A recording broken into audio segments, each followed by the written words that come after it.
Halo sahabat CGP, ketemu lagi dengan saya Sisian Baga, MPDGR. Hari ini kita akan mencoba mewawancarai dua kepala sekolah. Kepala sekolah ini yang pertama adalah kepala sekolah saya sebelumnya, yaitu Bapak Samirin, yaitu kepala sekolah unit SD. Yang kedua adalah Bapak Mega Sukmadi, kepala sekolah unit SMP. Semoga dengan kita mewawancarai terkait dengan pengambilan keputusan yang bertanggung jawab ini, kita bisa mendapatkan banyak manfaat dan kita bisa belajar banyak bahwa pemimpin itu harus memiliki kemampuan untuk mengambil keputusan yang bertanggung jawab. Tidak lama-lama di depan saya sudah ada Bapak Samirin. Halo Pak Samirin. Baik, terima kasih izin Pak. Terima kasih atas waktunya. Bapak sudah meluangkan waktunya yang super sibuk bisa ketemu saya hari ini. Terima kasih Bapak. Bagaimana kabarnya Bapak? Alhamdulillah sehat. Puji Tuhan. Selalu sehat Bapak, selalu menjadi kepala sekolah yang menjadi panutan bagi yang lainnya. Amin. Izin Bapak, ada beberapa pertanyaan karena ini terkait dengan tugas kami sebagai CGP mewawancarai kepala sekolah. Kita ketahui kepala sekolah itu tantangannya sebanyak luar biasa ya Pak. Terutama pengambilan keputusan. Saya banyak belajar dari Pak Samiri selama kurang lebih 6 tahun. Agar teman-teman yang lain juga pada tahu bahwa Pak Samiri ini sebelumnya adalah kepala sekolah dan saya wakil kurikulum. Jadi mungkin wawancara ini kita bisa banyak dapat manfaat dari Pak Samirin. Izin Pak Samirin, terkait hal ini Pak Samirin, saya ingin bertanya tentang pengambilan keputusan yang bertanggung jawab Pak. Biasanya jika di sekolah kan umumnya ada permasalahan atau kasus ataupun peristiwa yang berkaitan dengan dilema etika ya Pak. Selain dilema etika juga ada yang namanya bujukan moral. Nah, menurut Bapak terkait dilema etika dan bujukan moral, apakah Bapak pernah mengalami hal tersebut? Nah, Bisa diceritakan Bapak? misalnya ada saya pernah di orang tua minta minta di sesuatu dengan bukan nanti ada sesuatu yang diterima oleh saya seperti itu ya.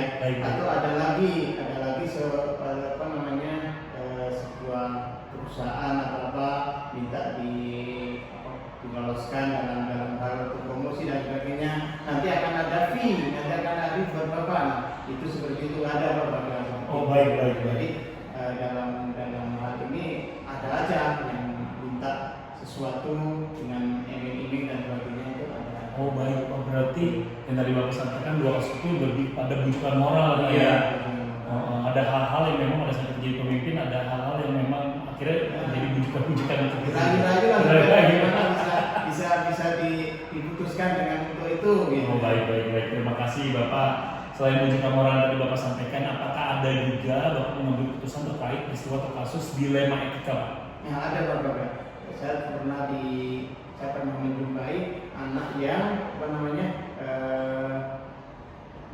nonton situs porno gitu Bapak ya. Nah itu kan kalau secara peraturan itu kan anak itu harus dikeluarkan. Apalagi anak SD sudah nonton situs porno itu kan sangat ini Bapak ya. Itu secara tata tertib itu sih yang harus dikeluarkan. Tapi kita kan kembali, apakah nanti kalau anak ini kita keluarkan, apakah dia di sana nanti dia akan berubah atau menjadi lebih baik, itu yang kita pikirkan. Nah sehingga kami berdiskusi dengan teman-teman, kita pertimbangkan lah, walaupun ini memang seharusnya dikeluarkan, tapi kita mempertimbangkan efek kebelakangnya bagaimana ini kalau kita keluarkan. Sehingga itu menjadi pertimbangan bagi kami, tetap anak itu kita bina, walaupun dari teman-temannya, kok anak seperti itu nggak dikeluarkan, kenapa nggak dikeluarkan? Itu menjadi tanggung jawab kita untuk menjelaskan kepada anak-anak kenapa dia nggak keluarkan. Jadi harus kita bisa menjelaskan. Jadi ada hal-hal yang kita pertimbangkan ke belakangnya ini bagaimana kalau kita sampai keluarkan seperti itu Pak Bapak. Luar biasa Pak Samirin. Itu benar, kalau saya di kepala sekolah juga pusing itu pastinya. Iya, itu sangat luar biasa. Sangat dilema. Kalau kita keluarkan, nanti anak ini kalau kita keluarkan nanti bisa sekolah enggak? Kalaupun bisa sekolah di tempat yang lama nanti, apakah bisa menjamin bisa lebih baik? Jangan-jangan nanti justru malah lebih rusak anaknya. Begitu. Nah, maka apa langkah baiknya kalau tetap kita di sini dan kita bina, kita grounding sehingga dia bisa menjadi lebih baik. Itu akan menjadi amal buat kita semua seperti itu. Luar biasa Pak. Berarti tadi kita sudah mengerucut ke dilema etika ya Pak ya. Jadi Bapak benar-benar sudah mengalami kasus tersebut. Iya, benar-benar. Nah, yang ingin saya tanyakan lebih lanjut Pak, terkait langkah-langkah yang Bapak lakukan untuk mengatasi hal tersebut. Tadi kan Bapak sudah memutuskan ya bahwa anak ini tetap diterima. Nah, langkah-langkah Bapak sebelum Bapak memutuskan hal tersebut apa? Saya berdiskusi dulu dengan guru BK-nya, dengan wali kelasnya. Kira-kira bagaimana menurut wali kelas, apakah ini masih bisa kita perbaiki? Terus guru BK, apakah kira-kira kita mampu nggak memperbaiki anak-anak ini? Nah, setelah dari guru wali kelas dan guru BK, kita juga buka forum Dewan Guru. Dewan Guru kira-kira bisa nggak teman-teman Dewan Guru untuk membina anak ini menjadi lebih baik? Dengan tadi saya kasih latar belakang kenapa kalau anak ini kita keluarkan, apakah kita yakin anak ini nanti akan bisa lebih baik di sana?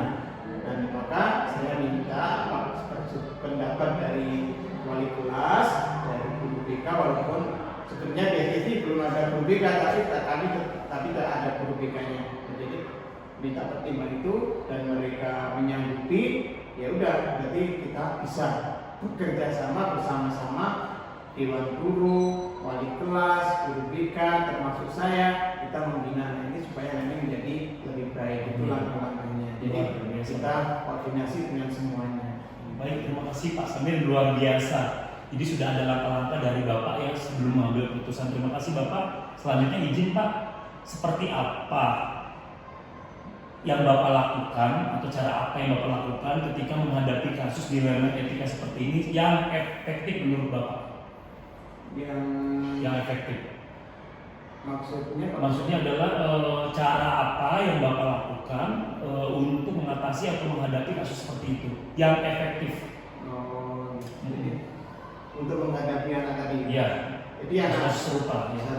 Nanti kami sudah mengingatkan kepada wali kelas ya untuk selalu menghimbau supaya anak-anak tolong hati-hati dengan gadgetnya. Oke, baiknya. Jadi supaya wali kelas itu mengingatkan jangan buka gadget sembarangan, link-link yang kita tidak tahu, dan takutnya nanti dalam link-link itu adalah ada link-link yang kita tidak senonoh tadi. Seperti samping itu kami juga sudah melaksanakan pendidikan fisik terhadap anak-anak dari bulan pokoknya dalam semester lalu kami sudah mengadakan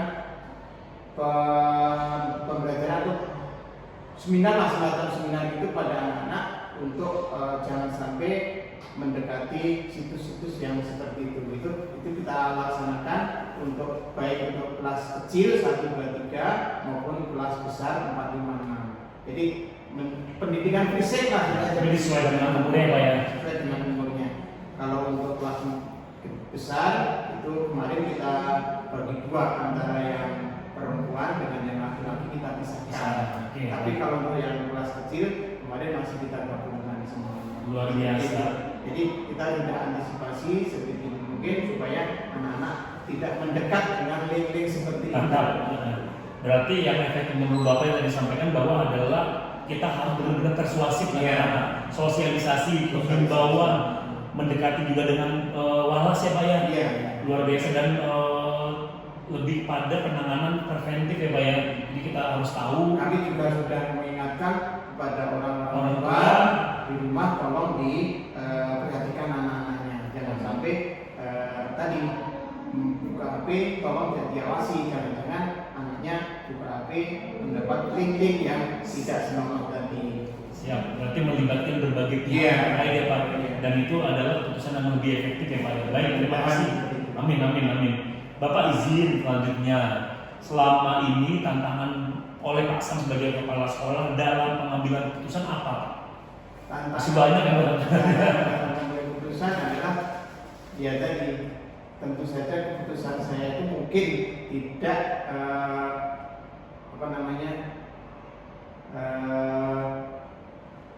tidak menyenangkan bagi semua pihak, baik baik teman guru-guru maupun orang tua, ya, maupun yang siswa sendiri ya.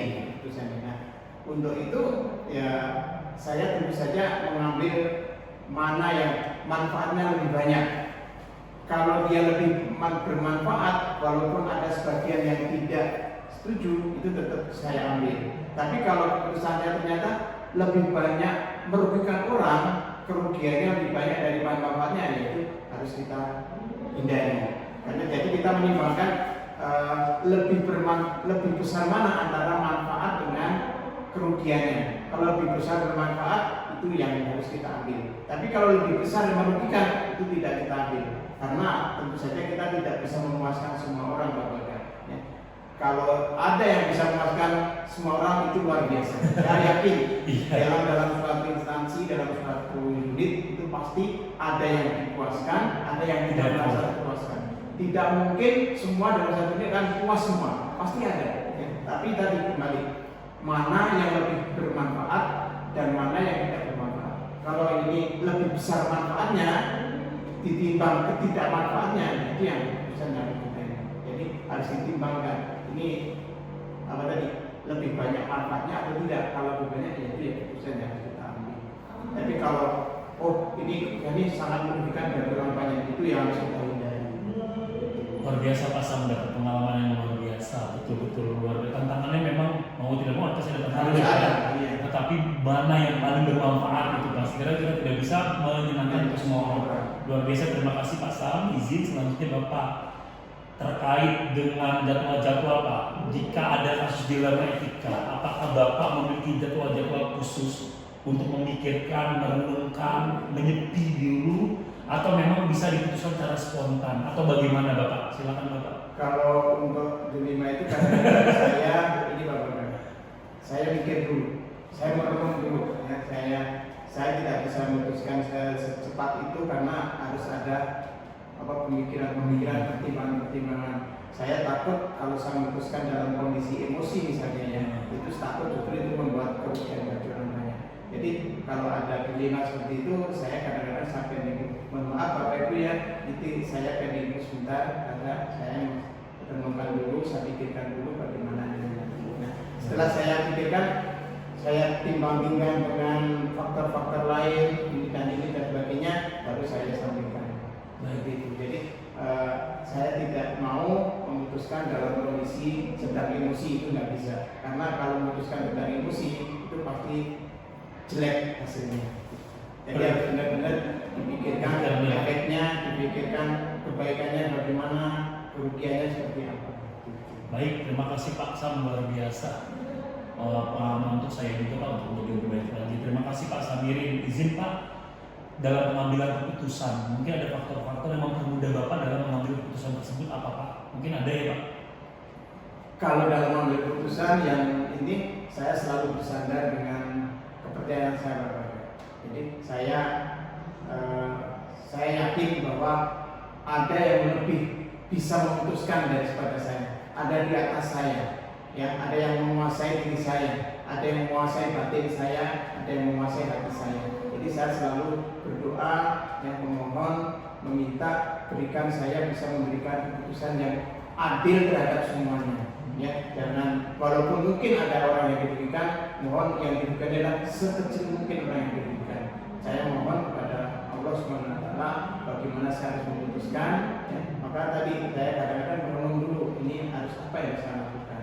Jadi karena saya percaya bahwa diri saya ada yang menguasai, diri saya ada yang mengendalikan, diri saya ada yang mengarahkan. Itu kepercayaan saya. Jadi dalam pengambilan keputusan saya selalu memohon doa kepada Tuhan Yang Maha Esa, yang bagaimana bisa memberikan keputusan yang seadil-adilnya terhadap efek dari keputusan saya tadi. Luar biasa Pak.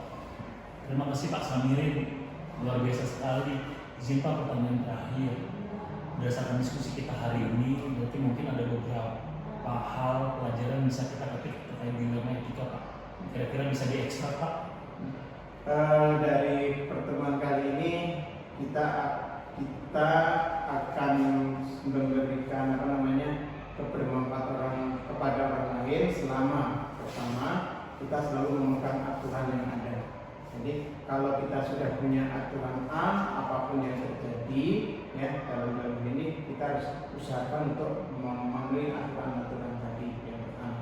Yang kedua, namun kadang-kadang aturan itu adalah memberikan dilema buat kita. Jadi, nah kalau ketemu hal seperti itu, mungkin kita harus tadi menimbang manfaat dan ruginya tadi. Ya. Memang kita selama kita berjalan pada aturan yang ada, insya Allah kita akan selamat. Tapi kalau kita memutuskan tidak menimbang aturan-aturan, baik itu aturan sekolah, aturan perundang-undangan, aturan yang lain, apalagi segala norma-norma, baik itu norma tertulis atau norma tidak tertulis, pasti harus kita ikuti itu. Jadi kalau ternyata ada dilema, ini harus ini dan sebagainya, nah tadi keputusan saya pokoknya harus kita timbangkan mana yang lebih bermanfaat, lebih banyak manfaatnya atau lebih sedikit manfaatnya. Kalau lebih sedikit manfaatnya ya berarti harus kita tinggalkan. Tapi kalau lebih banyak manfaatnya ya itu harus kita putuskan. Seperti itu Pak. Baik, terima kasih Pak Samirin. Setelah kita berdiskusi, saya perlu banyak belajar sebagai pemimpin Pak. Karena ternyata pengalaman Bapak luar biasa membantu saya untuk lebih baik lagi sebagai pemimpin Pak. Terima kasih banyak atas waktunya Bapak. Saya bukan merasa sukses enggak, tapi masih banyak hal-hal yang kita perbaiki. Saya juga merasa kurang, tapi tetap kita sama-sama belajar. Bapak. Lagi selama kita masih mau belajar pasti akan bisa. Tidak ada hal yang tidak kita pecahkan kalau kita mau belajar. Baik, terima kasih Pak Samirin. Salam sehat dan bahagia. Terima kasih. Begitu kawan-kawan KGP, terima kasih diskusi kami saya dengan Pak Samirin, Kepala Sekolah Unit SD Sinadharma. Semoga apa yang kita pelajari bersama-sama, pengalaman beliau bisa menjadi bagian yang penting bagi kita untuk belajar pengambilan keputusan yang bertanggung jawab. Terima kasih, salam sehat dan bahagia. Teman-teman CGP, hari ini kita kembali mewawancarai kepala sekolah. Sekarang kepala sekolah SMP Sinadharma yaitu Bapak Mega Sukmadi SPD. Selamat siang Pak Mega. Selamat siang Pak Mega. Salam sehat dan bahagia untuk Bapak. Terima kasih telah berkenan untuk meluangkan waktunya di hari ini kita untuk berbincang-bincang terkait dengan pengambilan keputusan sebagai seorang pemimpin. Yang perlu Bapak tahu bahwa ini adalah salah satu tugas CGP. Terima kasih sudah berkenan untuk hadir dan kita bisa berbincang-bincang atau berdialog hari ini, Pak Mega. Bersedia Pak? Siap. Terima kasih Bapak. Baik, saya tahu saya sudah kenal Pak Mega sudah lama dan beliau pemimpin yang luar biasa dan saya ingin lebih menggali pengambilan keputusan dari Pak Mega selama ini jika ada hal-hal terkait dilema etika atau pembujukan moral. Pertanyaannya adalah begini Bapak, bagaimana Bapak dapat mengidentifikasi kasus-kasus yang merupakan dilema etika atau bujukan moral? Seperti itu Bapak. Terima kasih. Baik, untuk mengidentifikasi persoalan-persoalan yang kita hadapi, apakah termasuk kategori bujukan moral atau dilema etika, itu kita bisa lihat dari sifat atau karakteristik kasusnya. Yang pertama itu kalau memang kasus ini memiliki karakteristik yang sifatnya benar atau salah, itu berarti dia lebih kepada bujukan moral. Kemudian untuk dilema etika itu biasanya adalah kondisi di mana dua kasus atau beberapa kasus yang kita hadapi itu berkategori benar dengan kondisi di mana tidak melanggar peraturan ataupun norma-norma yang ada. Itu baru dilema etika. Sedangkan jika tidak memenuhi syarat adanya jika ditemukan pelanggaran peraturan ataupun norma, maka itu masuk dalam kategori bujukan moral. Baik, itu Pak. Luar biasa. Terima kasih Pak Mega. Berarti Pak Mega sangat luar biasa sudah mengetahui dilema etika dan bujukan moral ya Pak. Terima kasih, saya dapat pengalaman dari Bapak. Baik Bapak, selanjutnya selama ini bagaimana Pak Mega menjalankan pengambilan keputusan di sekolah Bapak, terutama untuk kasus-kasus di mana ada dua kepentingan yang sama-sama benar atau sama-sama mengandung nilai-nilai kebajikan. Baik.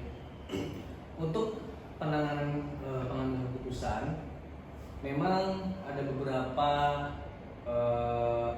tindakan yang harus kita lakukan. Pertama, kalau memang sifatnya sangat urgent dan harus kita putuskan segera, maka saya akan melakukan keputusan segera mungkin, begitu. Tapi jika memang ada kasus yang tadi, ada 2 kasus yang atau pilihan yang benar-benar, berarti itu kita membutuhkan waktu yang cukup panjang Pak, karena ini sulit untuk menentukan mana kebenaran yang lebih banyak manfaatnya dan juga kecil resikonya, dan juga mana kebenaran yang mungkin resikonya lebih tinggi. Jadi ada beberapa hal yang harus kita lakukan. Kalau saya pribadi, jika saya menemukan masalah demikian, saya akan melibatkan tim saya, wakil-wakil, kemudian juga teman-teman guru lain yang saya anggap mereka memiliki kemampuan untuk memberikan input atau masukan. Begitu. Jadi kalau saya pribadi misalkan jika keputusan itu berdasarkan pendapat saya pribadi, saya kan hanya bisa mendapatkan 1-2 opsi saja sebagai solusinya.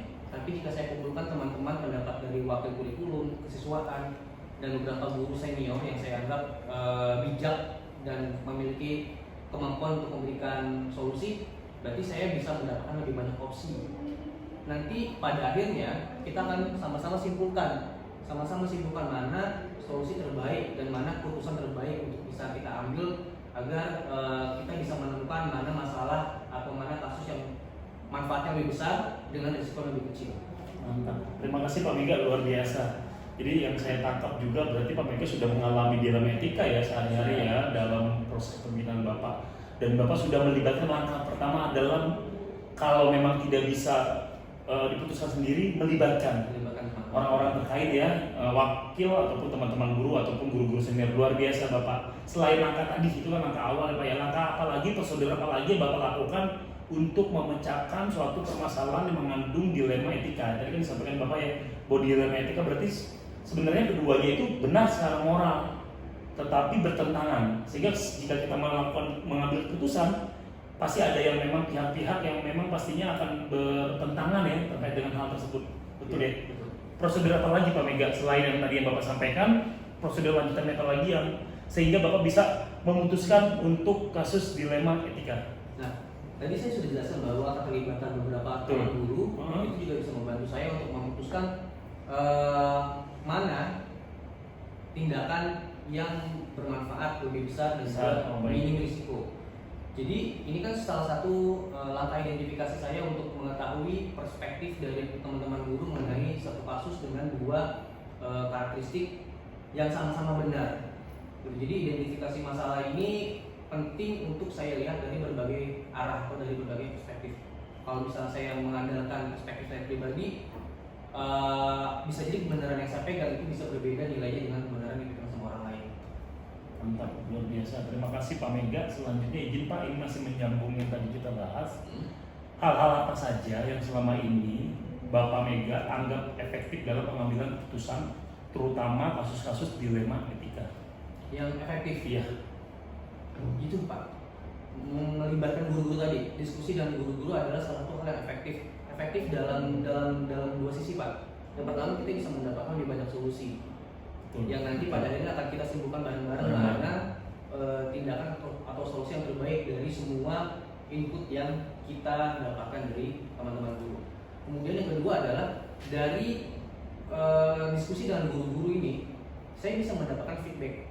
Saya bisa tahu batasan saya sampai mana, yang mungkin guru-guru lain punya kelebihan tersebut, tapi saya tahu berarti saya selama ini hanya punya batasan sampai itu. Berarti batasan inilah yang harusnya saya upgrade untuk bisa lebih berperan penting dalam pengambilan keputusan. Jadi saya akan mengetahui kelemahan saya dengan cara melihat berbagai macam sudut pandang pendapat dari teman-teman guru. Luar biasa, bisa saya contoh itu Pak, memang betul ya. Kadang-kadang kalau banyak pandangan juga kita bisa lihat ke depan ya Pak, keputusan apa yang mau kita ambil. Selanjutnya Bapak, hal apa saja yang menjadi tantangan Bapak dalam pengambilan keputusan terkait dengan dilema etika? Yang pertama pastinya tadi sempat singgung bahwa pasti akan ada pertentangan. Ya. Karena pada dasarnya kan kita tidak bisa menyenangkan semua orang. Kita tidak bisa memuaskan semua pihak. Dengan keputusan yang kita ambil, mungkin memang betul akan ada yang setuju, tapi juga ada pihak-pihak tertentu yang katakanlah tidak setuju, keberatan dengan keputusan yang kita ambil. Betul. Nah, itu tantangan besar. Kenapa? Karena pada tindakan berikutnya berarti ada tindakan persuasif yang harus saya lakukan supaya teman-teman yang tadinya tidak sependapat bisa kita ajak secara baik-baik untuk bisa menjalankan keputusan yang sudah diberikan. Kenapa? Karena jika kita tanda kutip langsung paksakan kepada mereka, pertentangan itu bahkan bisa semakin beruncing, Pak. Betul. Tapi kalau misalnya kita coba lakukan dengan pendekatan yang lebih persuasif, ya harapannya teman-teman guru yang atau teman-teman atau pihak lain yang bertentangan tadi bisa ikut berkontribusi untuk menjalankan keputusan yang sudah diberikan. Yang kedua, pastinya kita ingatkan kembali pada teman-teman bahwa basis-basis dari keputusan itu adalah yang bisa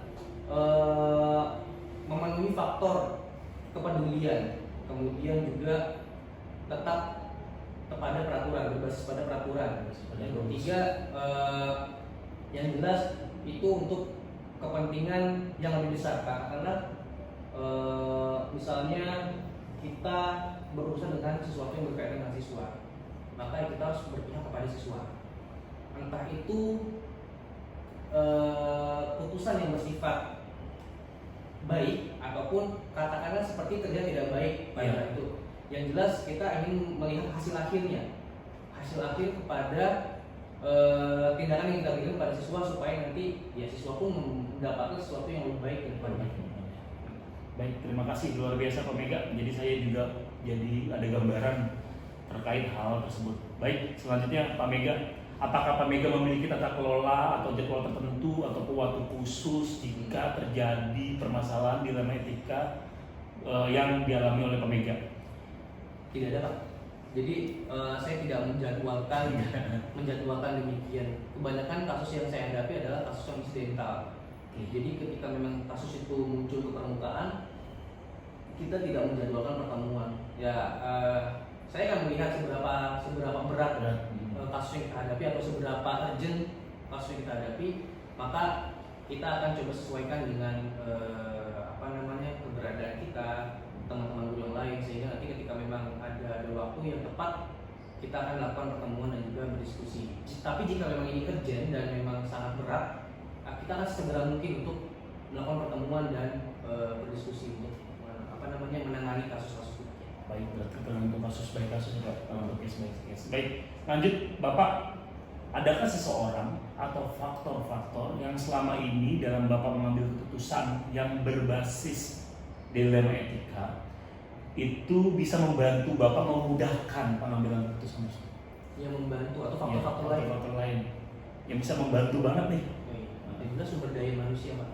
Kebetulan saya boleh dibilang adalah orang yang belum terlalu lama sebagai kepala sekolah dan di posisi pimpinan, dan tipikal saya adalah bukan yang direktif, langsung mencanangkan target segala macam. Dan kebetulan saya ditempatkan di sekeliling orang-orang yang secara kemampuan memiliki pengalaman, ada mantan kepala sekolah di sana, ada guru-guru muda yang memiliki kompetensi, sehingga ini sangat membantu saya dalam mengambil keputusan. Berarti sumber daya itu yang Bapak kelola, yang Bapak manfaatkan ya. Baik Bapak, pertanyaan terakhir terkait dengan dari semua hal yang telah Bapak sampaikan dan kita diskusikan, kita berdialog hari ini, pembelajaran apa yang dapat Bapak petik dari pengalaman Bapak sendiri dalam mengambil keputusan terkait dengan dilema etika? Banyak, Pak.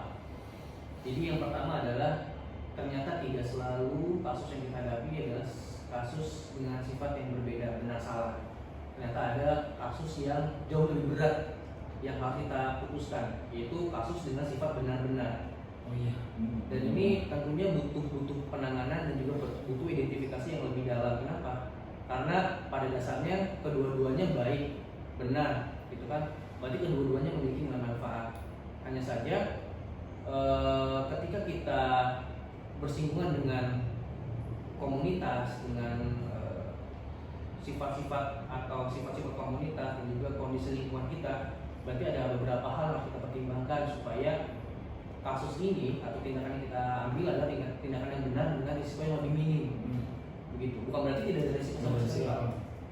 Jadi dari situ ya saya belajar banyak hal, terutama dalam hal kebijaksanaan. gitu. Kemudian hal-hal yang berbasis pada putusan akhir, kemudian tetap mematuhi peraturan, dan yang terakhir adalah yang berbasis pada kepedulian. Gitu. Dan yang pasti dengan cara saya mengelola seperti tadi, mengajak teman-teman berdiskusi, saya mengetahui semakin besar bagaimana kemampuan guru-guru dan juga batasan mana yang saya miliki, sehingga dari batasan itu saya tahu nih bagian-bagian mana dari diri saya harus bisa saya upgrade. Baik. Begitu. Baik, luar biasa Pak Mega. Pengalaman yang luar biasa. Saya harap Pak Mega tetap menjadi seorang pemimpin yang mengambil keputusan baik dilema etika atau rujukan moral sesuai dengan yang Pak Mega miliki, yaitu Bapak kan tadi menyampaikan bahwa saya memiliki aset keunggulan teman-teman, yaitu yang kita kembangkan, benar ya? Betul. Nah, harapannya saya bisa mencontoh dari Pak Mega, dan sukses Pak Mega di kepemimpinan selanjutnya di kegiatan-kegiatan membangun SMC Dharma menjadi lebih baik lagi. Amin. Terima kasih Pak Mega, salam sehat dan bahagia. Terima kasih teman-teman CGP, salam sehat dan bahagia. Terima kasih banyak, bye-bye.